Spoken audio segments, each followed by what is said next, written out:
Assalamualaikum warahmatullahi wabarakatuh. Bismillahirrahmanirrahim. Allahumma sholli wa sallim ala sayyidina Muhammadin wa ala alihi washabbihi asma'in nama ba'du. Sedanten ingkang kula hormati wabil khusus teman bapak kula Kiai Haji Agus Ali Masyuri. Beberapa kiai yang tanpa ngurangi rasa hormat, saya hormati semua. Ini ada beberapa Gus. Ini saya ngaji insyaallah seperempat jam. Seperempat jam nanti yang menghisap Gus Kausar berapa Gus? 10 menit. 10 menit. Begini, sebetulnya saya membela semua umat Islam itu ahlul jannah. Karena saya ini ibarat marketing. Kalau orang Kristiani itu kan setiap orang mati sudah tenang bersama Bapak di surga. Jadi kampanye itu menarik sekali. Sementara kita sudah kiai, sudah imam masjid, sudah ulama, masih saja dikhawatirkan su'ul khotimah. Ini kalau kampanye ini tidak imbang, ini nanti saya takut kalah. Makanya saya bilang pokoknya semua orang mukmin itu ahlul jannah. Karena memang asli hadisnya seperti itu, man qala la ilaha illallah dakhalal jannah. Bahwa kemudian ada beberapa kiai yang mungkin wataknya itu pesimis, kemudian bikin sekian aturan-aturan yang sebetulnya itu cerminan dari pesimisnya, terus akan-akan masuk surga itu susahnya bukan main.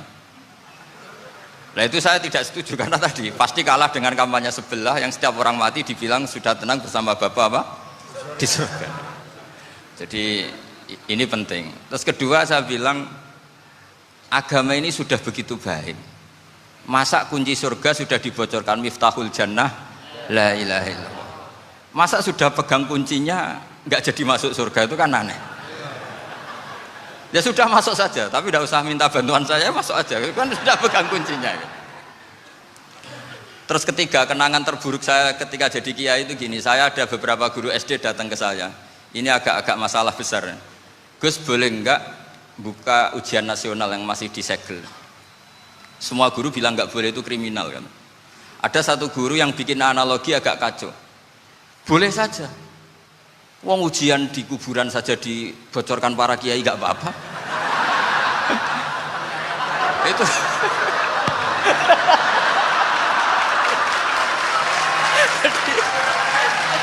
Tapi ini kriminal ya. Perhatian kepada kiai, nggak boleh memukul pemateri.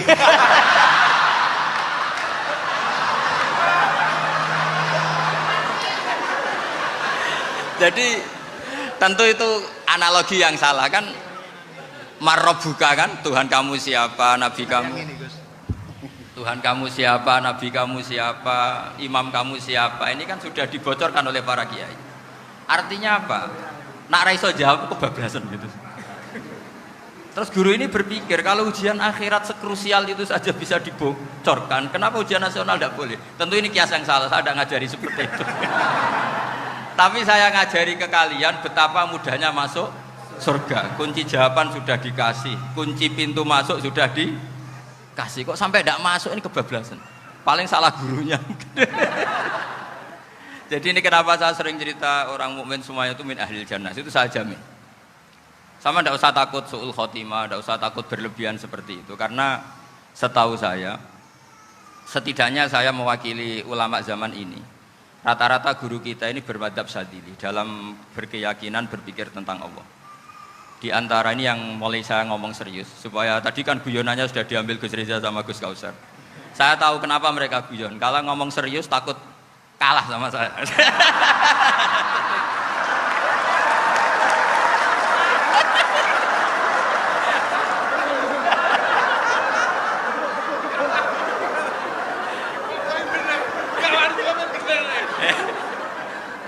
Karena saya ini sudah terkenal pemikir serius, jadi artinya itu satu kepintaran mengalihkan, ya, oh ya, sudah itu satu kecerdasan. Tidak hanya ngalim tapi betul cerdas. Betul cerdas. Jadi itu bukti beliau-beliau ini cerdas itu. Saya berpikir begini, ini madzhab Syadzili. Kita semua tentu Syadzili karena kita semua ngaji kitab hikam. Kita tahu kitab hikam itu muridnya Abul Abbas Al-Mursi. Abul Abbas Al-Mursi muridnya Syekh Abil Hasan apa? Asy-Syadzili. Saya masih ingat betul makalah itu dan saya ulang-ulang. Setiap saya ngajar di sarang saya ajarkan itu. Kilali, kata Abdul Hasan As-Sadili, saya pernah dapat hatif, dapat semacam ilham. Apa makna min syarril waswasil khannas? Itu kata beliau dijawab oleh hatif itu. Hatif itu nggak perlu diterjemah tadi ada, karena tadi diajarin itu. Apa yang dihidupkan itu nggak perlu dijelaskan. Kata hatif tadi, waswasun yadkhulu bainaka wa baina habibika. Yunsika altofahu alhasanah wa yudzakiruka af'alaka asai'ah wa yukassiru indaka dzatas shimal wa yuqallilu indaka dzatal yamin liya'dila bika an husni dzanni billah ila su'i dzanni billah. Jadi yang dikatakan waswas adalah kamu digiring untuk hanya ingat sisi-sisi kamu yang negatif, dilupakan bahwa Anda punya sisi-sisi yang positif. Misalnya seperti ini, mungkin secara fikih tadi banser-banser tegas, wah ini masalah lelaki perempuan dipisahkan gini-gini. Tapi kenapa Ghazali bilang ya sudah gini gak apa-apa. Sebetulnya ada rukhsah itu karena ini di depan umum. Yang paling pantangan Nabi itu la yakhluwanna rajulun bimra'atin. Ini ada yang menjaminnya gitu. Malah khawatir saya di sini dipisah tapi setelah berduaan nggak bisa. Jadi toleransinya karena ini di depan umum. Itu masih ada toleransinya. La yakhluwanna rajulun bimra'atin. Begitu juga ketika kita dosa, misalnya kita dosa. Orang Islam setiap dosa itu pasti ingat salahnya, terus kemudian istighfar. Dan ketika satu kebaikan dibandingkan keburukan, itu kata semua ulama, karena sayyi'ah itu bernilai 1, kebaikan bernilai apa? 10. Itu masih surplus berapa? 9. Jadi itu cara berpikir Abdul Hasan As-Sadili. Kenapa kamu harus berpikir positif tentang Tuhan? Sekali berpikir tentang negatif, itu bahaya betul. Misalnya begini, kamu berpikir tak rewangi jadi kiai, sujud, rukuk, ternyata aku tetap mlebu neraka, gunane apa? Itu menurut saya kan nggak punya akal. Sujud itu satu kelaziman menghamba kepada Allah. Normalnya seorang hamba itu ya sujud. Kemudian gara-gara kamu ingin masuk surga, terus logika kamu dibalik, gunanya apa saya sujud? Ternyata saya masuk neraka. Itu pertanyaan yang benar-benar bodoh dan itu menjadikan Allah benci. Logikanya dibalik begini. Ini saya ngomong serius karena ini bentuk kemenangan saya ini bentuk kemenangan saya. Saya berkali-kali ngomong di kota pelajar di Jogja karena banyak pengujinya juga. Bukan sekedar pendamping tapi penguji. Banyak yang profesor, bukan sekedar doktor, banyak yang profesor. Jadi biar ini dok. Begini, saya pernah ditanya sama seorang dosen, Gus, saya ini ngaji hadis banyak, tapi ada yang saya tidak paham, yaitu mangkola la ilaha illallah dakhalal jannah, ada kalimat wa in zana wa in saraka. Meskipun pernah zina, pernah maling. Ini kan seakan-akan mentoleransi perzinaan dan pemalingan. Terus saya bilang, oh makna hadis itu seperti ini. Jadi kebenaran absolut, kebenaran yang mutlak itu tidak akan terganggu oleh status perilaku seseorang. Saya berkali-kali memberi contoh. Orang yang ditangkap KPK akan bilang 1 tambah 1 2. KPK-nya juga bilang 2. Rivalitas dalam politik, Pak Prabowo ya bilang 2, Pak Jokowi juga bilang 2. Orang yang zaniyah, yang lonte pun akan bilang 2. Muftinya juga bilang 2. Ketua MUI-nya juga bilang 2. Artinya gini, kebenaran yang absolut adalah kebenaran yang siapapun akan meyakini seperti itu. Seperti 1 ditambah 1, 2. Kamu punya musuh bilang 2. Kalau ibu-ibu ini punya maru, ya marunya bilang 2 tadi tambah mama. Enggak tahu saya terjemahnya apa tadi. Nah, kebenaran yang absolut itu kebenaran yang siapapun pasti mengakui. Dan uniknya begini, saya pernah ngaji acara himmah, acara pondok sarang di Demak. Kalau kamu bilang 1 ditambah 1 menjadi 2, untuk mengatakan 2 itu kamu butuh hadiah enggak? Mereka semua jawab enggak. Kita semua enjoy saja mengatakan tembok itu putih. Kenapa? Karena memang putih. Kita mengatakan 1 tambah 1 2 karena memang kita tanpa presentasi dapat hadiah, dapat penghormatan. Kenapa untuk mengatakan Allah itu Tuhan kita butuh surga? Memangnya kalau tidak ada surga Allah tidak jadi Tuhan? Ini problem orang soleh-soleh yang terlalu pesimis. Makanya nanti orang-orang soleh itu masuk surganya berat. Tapi kalau orang alim lebih gampang kira-kira seperti itu. Iya, karena kan imannya lebih bagus. Dalam hadis qudsi Allah ini yang dibuli orang-orang soleh. Laulam akhluk jannatan wala naron alam akun ahlan an uto'ah, dalam hadis qudsi itu. Kalau saja saya tidak menciptakan surga dan neraka, apa saya tidak jadi Tuhan yang perlu ditaati? Apa kalau kamu tidak saya kasih uang 1 juta terus bilang 1 tambah 1 11? Enggak kan? Tetap bilang berapa? 2. Kalau kebenaran absolut yang 1 tambah 1 kamu bilang 2 meskipun tanpa mendapat hadiah. Kenapa untuk bilang Allah Tuhan kamu butuh hadiah surga? Itu kan serah ikhlas belas. Makanya saya terus mengajarkan ikhlas. Ikhlas itu bisa dilatih dengan akal, dengan pikiran, bil ilmi lah. Harus dilatih. Nah di sini ini momen atau makna yang mestinya harus difahami wa inzana bahwa kalimat ini sah meskipun dilafatkan seorang yang pernah zina. Sama seperti 1 tambah 1 2 sah, diucapkan siapa saja sah. Dan siapapun akan mengucapkan itu secara ikhlas. Ini penting saya utarakan. Sehingga setelah ada firqah-firqah takfiri yang mengatakan orang megang keris itu syirik, ke kuburan syirik, ini syirik. Itu salah besar. Salahnya adalah tadi kalimat-kalimat atau kebenaran-kebenaran absolut ini sudah jadi sibghata wa man ahsanu minallahi sibghah. Kalimat ini begitu absolut di hatinya orang mukmin.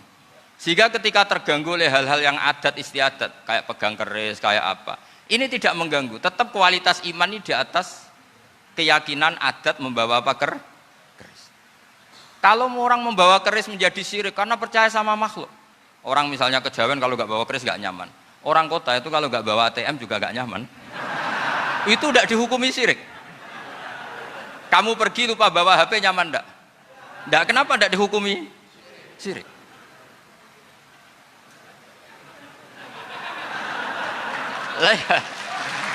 Jadi ini logika.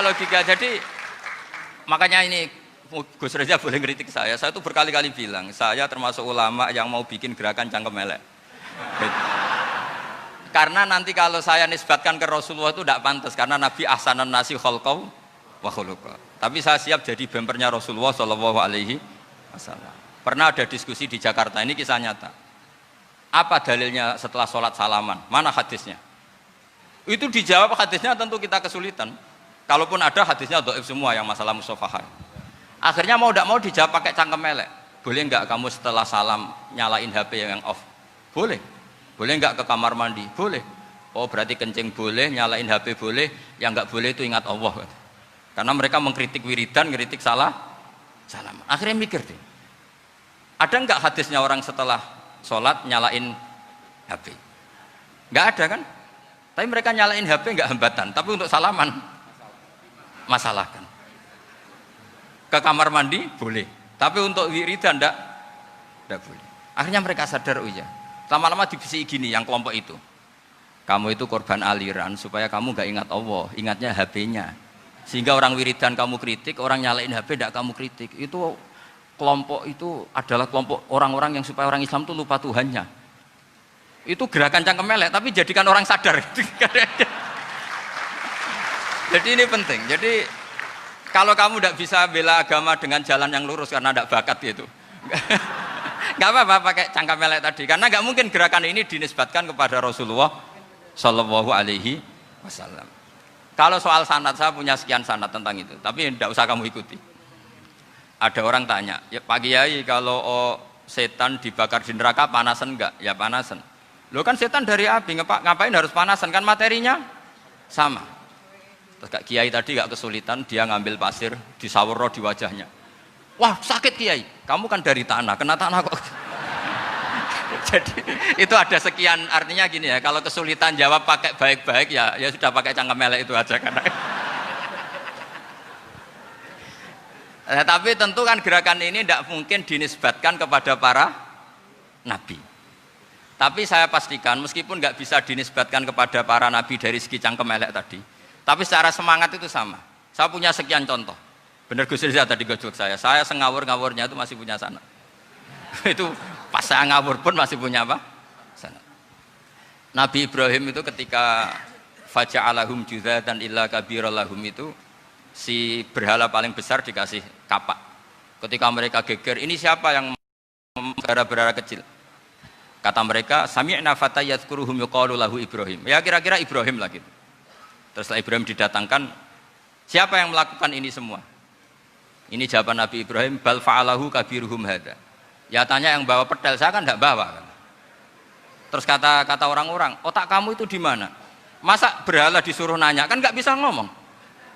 Ibrahim kebalikan, uffil lakum walima ta'buduna min dunillah. Lalu otak kamu di mana? Sudah tahu nggak bisa ngomong kok disembah gitu. Itu ada kata uffin loh.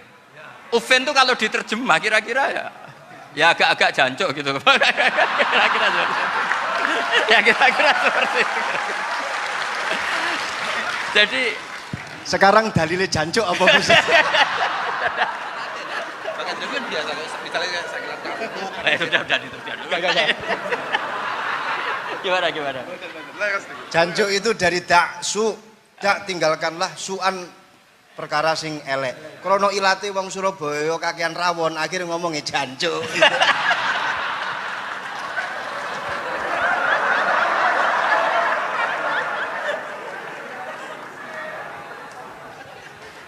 Jadi mulai dulu melawan kebatilan itu harus pakai logika yang vulgar. Karena memang nggak mungkin dengan bahasa-bahasa priayi itu nggak mungkin. Dan ini penting saya utarakan. Nah, kalau nanti nggak mungkin dinisbatkan kepada Rasul karena Nabi adalah ahsanan nasi khalqa wa khuluqa, kita yang ngambil alih saja.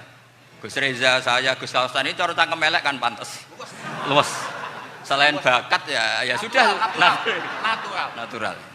Karena memang itu cara kita menjelaskan kebenaran. Saya ulang lagi, itu cara kita menjelaskan apa? Kebenaran. Mau tidak mau. Saya pernah ditanya sama seseorang, Gus, beberapa nabi itu kan poligami. Poligami itu bukti hipersek. Karena yang tanya itu orang nasionalis yang nggak pati senang Islam. Terus tak balik tanya, perempuan itu makhluk lemah enggak? Ya lemah. Kalau nolong lama satu itu gimana? Ya baik. Kenapa nolong dua jadi tidak baik? Harusnya kalau nolong tiga tidak baik. Tapi saya tidak dukung poligami. Ini cerita saya. Setidaknya mereka jadi ingat. Saya itu pernah ditanya agak-agak orang ateis. Dia benci Islam tapi neliti Islam. Pertanyaan kedua, kenapa dalam perang itu seakan-akan Nabi itu perampok? Hartanya orang kafir disita kemudian menjadi ghanimah. Itu kan kayak ngerampok. Terus saya tanya gini, kalau ada penjahat ke rumah kamu kemudian pakai senjata api, setelah kamu ringkus, itu senjata api kamu kembalikan apa kamu sita? Oh ya saya sita, kalau tak kembalikan dipakai ngerampok lagi.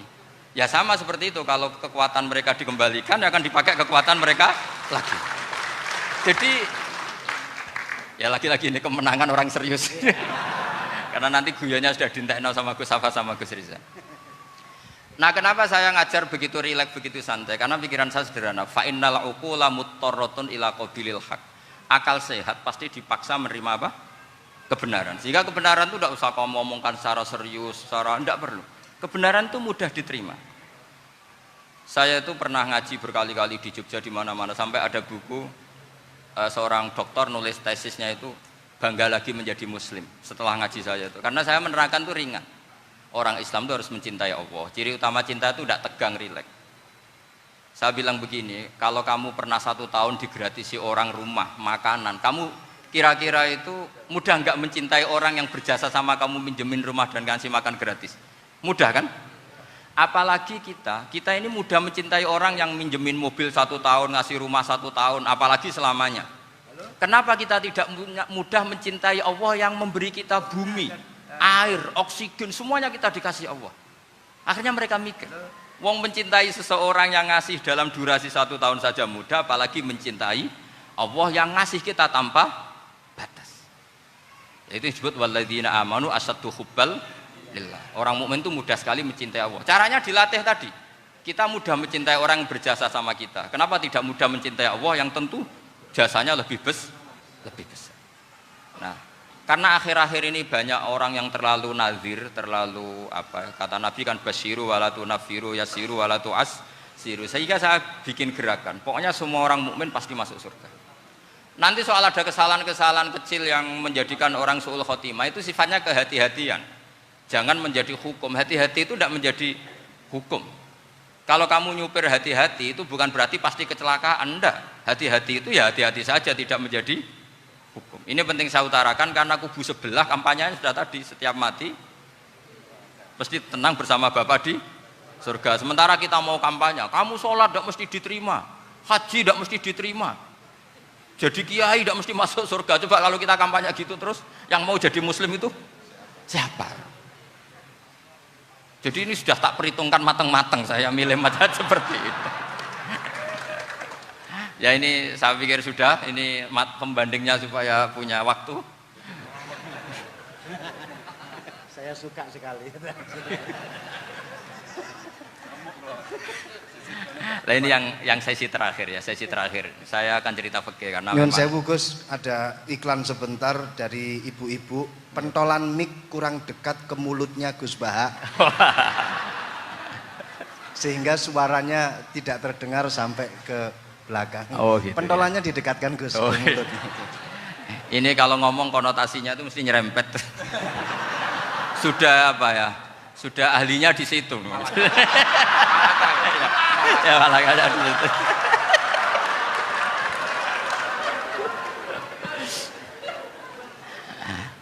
Dalam sesi terakhir saya cerita pentingnya pembanding. Imam Rafi'i itu yang ngarang kitab Muharrar. Kitab Muharrar ini adalah ringkasan dari kitab Al-Wasit. Al-Wasit itu karangannya Imam Ghazali. Al-Wasit sendiri ini khas ngaji NU, karena NU maknanya Nahdlatul Ulama, gerakan para ulama. Jadi kalau nggak ngerti alim-alim seperti itu ya ada NU. Sebenarnya sampai itu pasnya Nahdlatul Ummah, gerakan umat. Tapi kan sudah jadi partai politik Nahdlatul Ummah. Karena yang katakan NU itu Nahdlatul Ulama, gerakannya para ulama.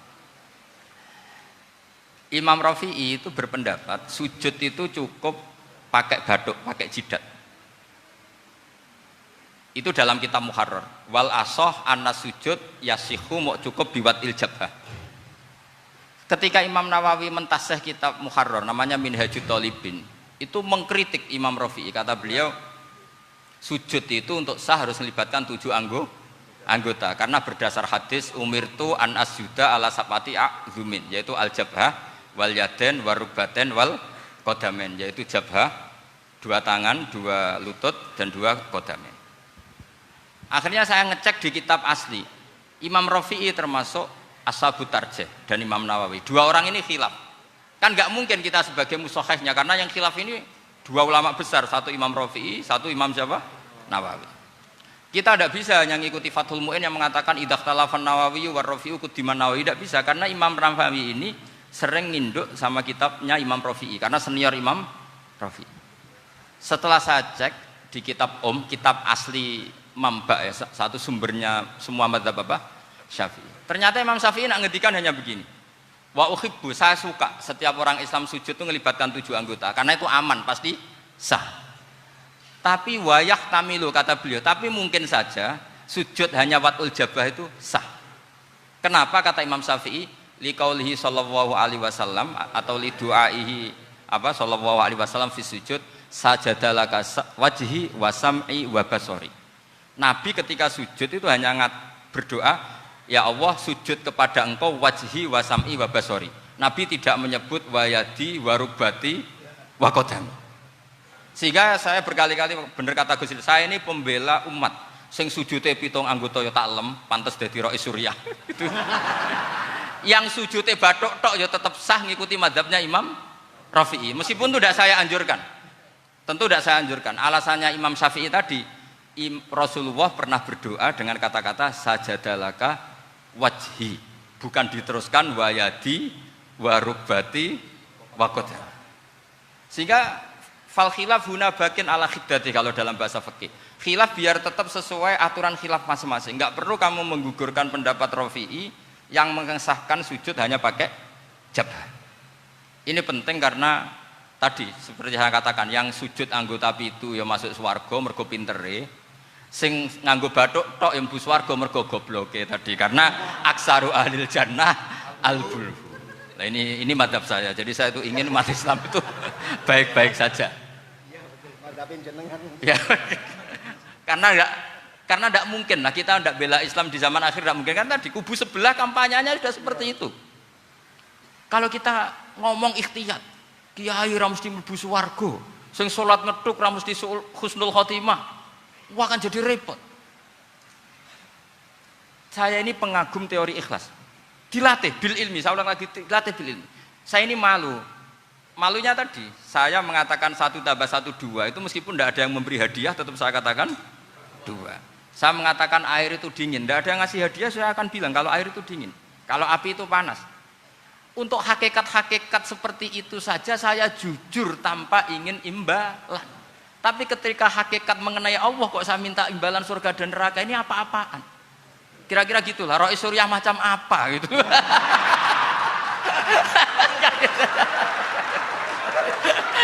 Ya saya kira demikian. Assalamualaikum warahmatullahi wabarakatuh. Waalaikumsalam warahmatullahi wabarakatuh. Alhamdulillah. Baru kali ini ada seminar yang dikritik terus sama pemateri itu pendampingnya. Mestinya pembandingnya. Tapi luar biasa para milenial semuanya, Masya Allah, terlihat wajah-wajah surga di majelis ini. Walaupun toh yang hadir tidak semuanya milenial, ada post milenial juga di sini.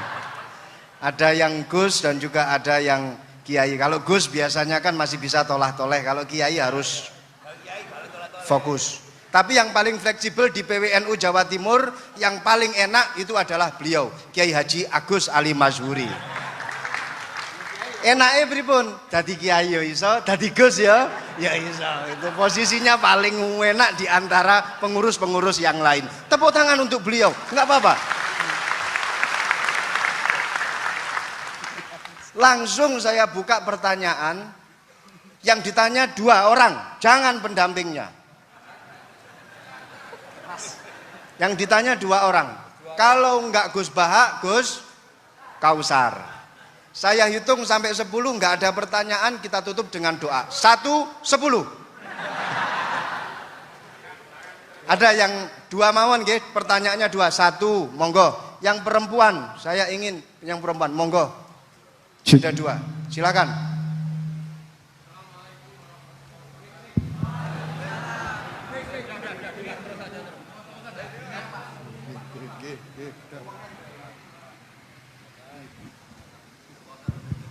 Bismillahirrahmanirrahim. Assalamualaikum warahmatullahi wabarakatuh.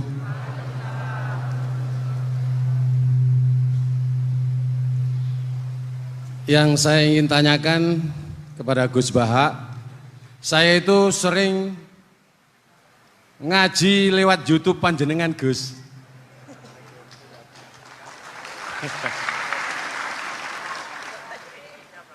Insya Allah ilmu saya tambah walaupun tidak banyak. Yang saya tanyakan, nopo ilmu kula niki barokah? Yang pertama,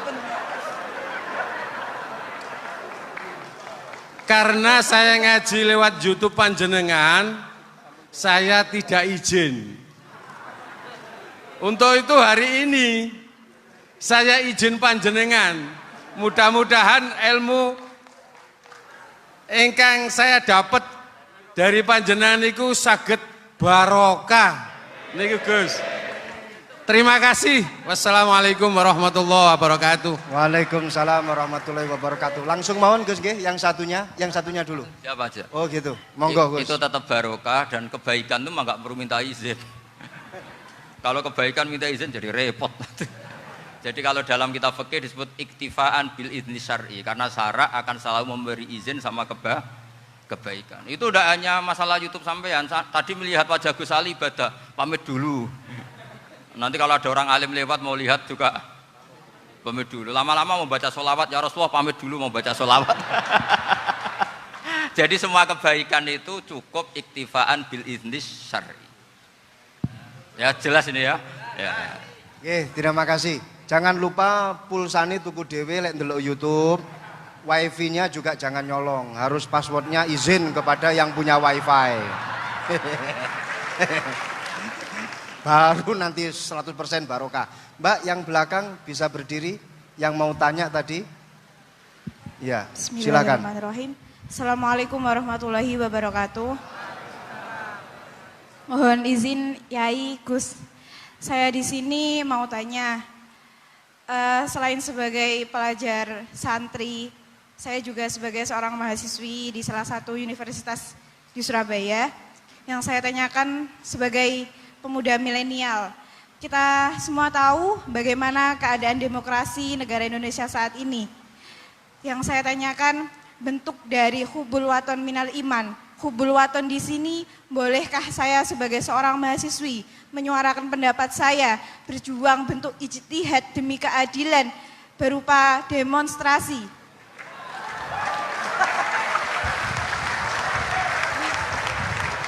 Ngapunten. Yang saya tanyakan di sini, bagaimana menurut Gus? Apakah saya melakukan demonstrasi ini sudah baik atau sangat baik atau mungkin perlu dikaji kembali? Terima kasih. Wassalamualaikum warahmatullahi wabarakatuh. Hubungan antara demonstrasi dan hubbul wadon minal iman. Hah? Oh ya, hubbul waton minal iman. Monggo Gus.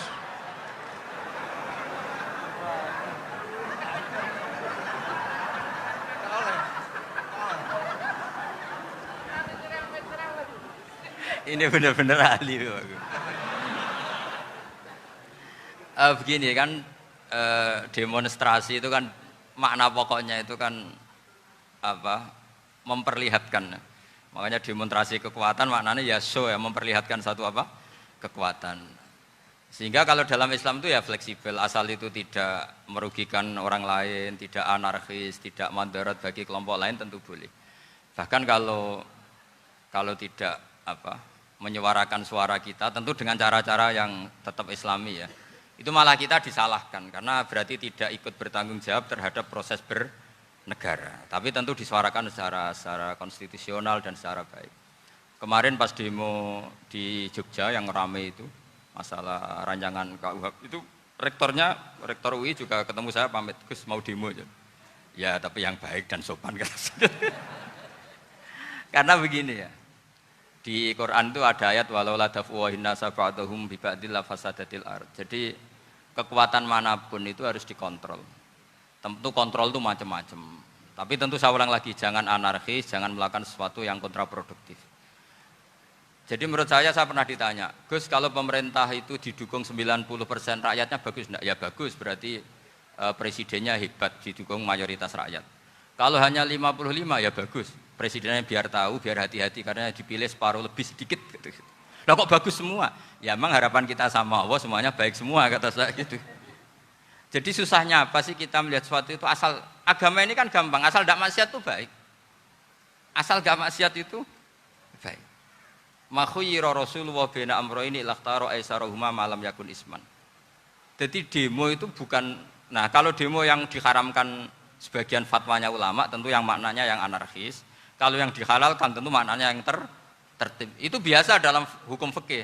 Rasulullah ngendikan A, mahmalnya seperti ini. Rasulullah ngendikan B, mahmalnya seperti ini. Karena kadang ngendikanin Nabi cara zahir itu berlawanan. Misalnya Nabi ditanya, amal paling baik apa ya Rasulullah?